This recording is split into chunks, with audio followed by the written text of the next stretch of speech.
Open. Awesome. What do you think? Yeah. Not bad, right? No. Was that difficult? Not really.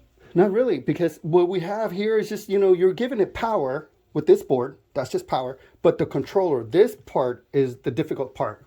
Coming in, doing the code, make sure you're getting it right. But as long as we know where the fingers are and the servos are, we can make it do different gestures, different signs, right?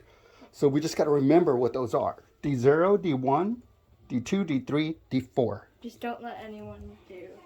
Just the D2. D2 open. Yeah, keep 2 always, always keep D2 open. Well, hold on. No, don't. Don't keep just D2 open. Yeah. If you're going to close everything, be sure the D2 is included. Otherwise, whoever's gonna be there is gonna be sad. Yeah, it's going to be a bad day.